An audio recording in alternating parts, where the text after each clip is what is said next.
but eventually, but at the end, eventually means at the end, at last, everyone should come down and go down before death. They turn to be pale captives. At the end, these dictators, these tyrants, these cruel kings have to bow their head before death, and they become pale captives. This is another expression used by the poet. They become captives of cold tomb. Shavakallara. They become the captives of cold tomb. Cold tomb is another expression by the poet.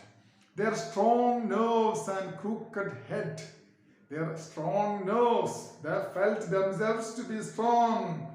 We are undefeatable, unbeaten, invincible. No one can challenge me. And this kind of wrong ideas they were maintaining in their life, but their strong nerves, their crooked head, they were trying to have some crooked ideas implemented, and all those crooked ideas and their head must tumble down in the dust, where it gets rotten by worms.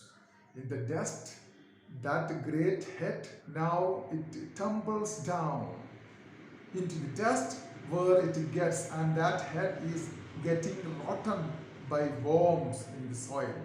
Life on earth is momentary, and on this earth our life is just like a bubble, and it is not permanent. Only for a moment actually we are living on this earth, and those moments try to fill with the things worthwhile, with the things meaningful. Try to help others. Try to be compassionate, loving, considerate, and always keep a cheerful mind and face to others, and don't be materialistic. Try to do something worthwhile. The poem ends with a positive note and a ray of hope flickering to the men who are just, loving and caring. And always this question is asked for the public examination. Last couplet is the central idea of the poem. Death is unavoidable, but you can be permanent on this earth by your good deeds. If you are good, if you are just, if you are loving, if you are helpful, if you have done something great, you will be remembered forever, years and years, if you have such graceful personality. Okay, the poem ends with a positive note.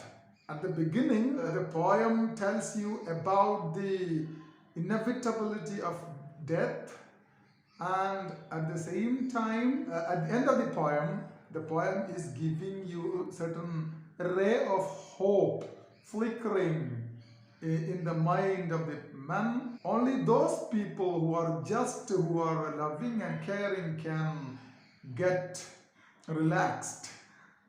Why? Because even if they are dead, their life will be remembered. Their good deeds will be there in the mind of the people forever.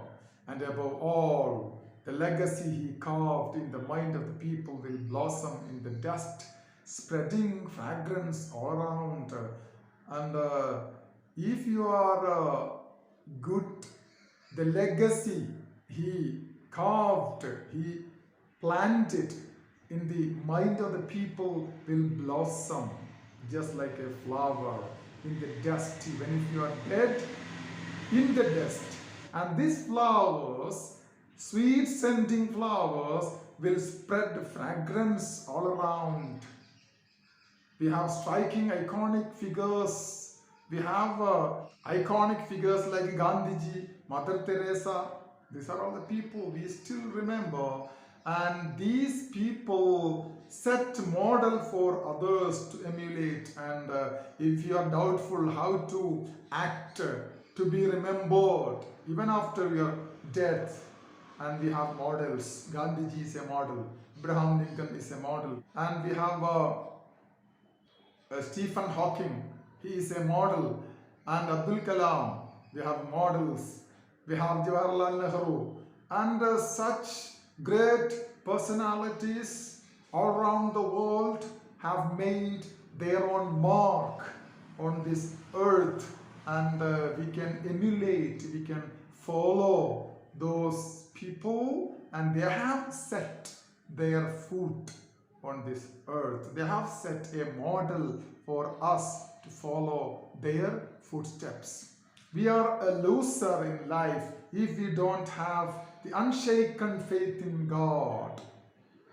The very first you should have is unshaken faith in God and a service mentality. If you are believing in God, seriously, you will be service-minded, no doubt, to fellow beings. You will have an yearning, a desire to serve others if you are a good believer. This bubble-like life is meaningful. Life is just like a bubble that I have already told you.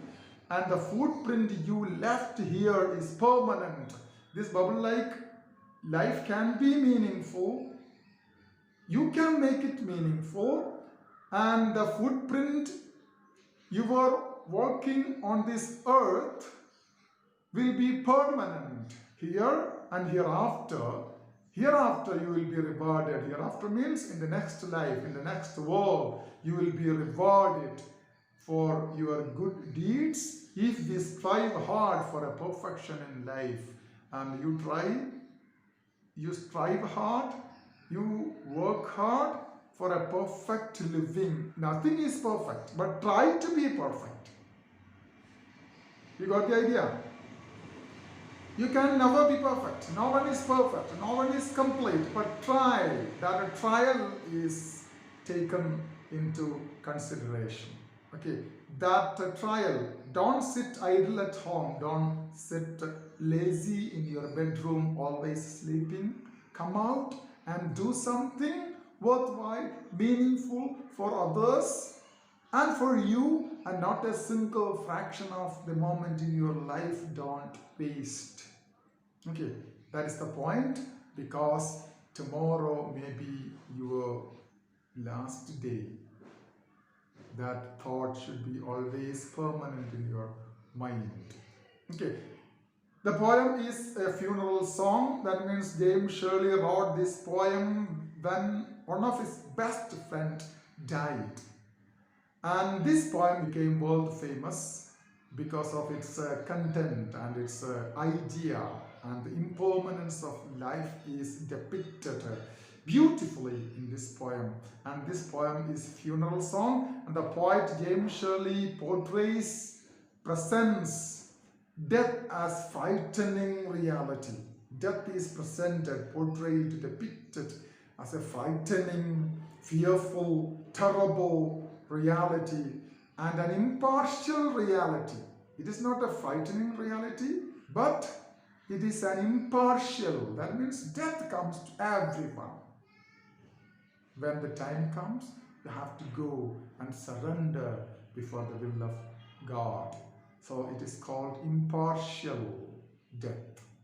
The poem abounds in imagery. The poem is full of, abundant with imagery. Imagery means some pictures you get. Okay, the cold tomb. What picture do you get? That picture is created in your mind. This is called imagery. And the poetic devices, and that we have discussed earlier, what are poetic devices. Some poetic devices the poet used, they are personification. Here death is personified. How the icy hand of death is approaching you. So death is compared to a person, and that person comes to you in a cold night with his icy hands. So that's why it is called death is personified. and metaphor is used, metonymy, oxymoron. These are all the poetic devices used by the poet to make the poem more effective and penetrating into the mind of the readers. And I'm sure after reading this poem you will be reminded of your death. So that means the poem is a huge success. Okay, last paragraph. Death's purple altar is a metaphor. Altar is a place of sacrifice offered. Altara. It's a place of sacrifice offered. Purple is the color of blood stain there. And purple and black color and red color. Red color is the color of blood.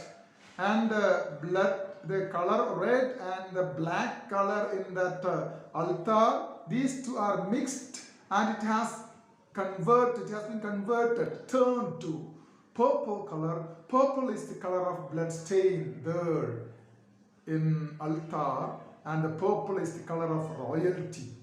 Royalty, that means royalty means kings, kingdoms, queens, empires, and the purple is the color of those royal culture. Okay, it is more or less a ballad. The poem is a ballad with the rhyme scheme A, B, A, B, C, C, D, D. Okay. So a metaphor is used, personification is used, metonymy, oxymoron. These are all there. If you want to know more about it, it is there at the end of your textbook. Okay. So when you are asked to compare a poem with the theme death, may be given in your question paper, then these ideas and the poem in that question paper may be compared, and almost the same idea you can use as an answer. And don't forget, don't by heart, have your own ideas, have your own thoughts, because you are a grown-up students. Your thoughts can also be included in this poem appreciation. Okay, thank you.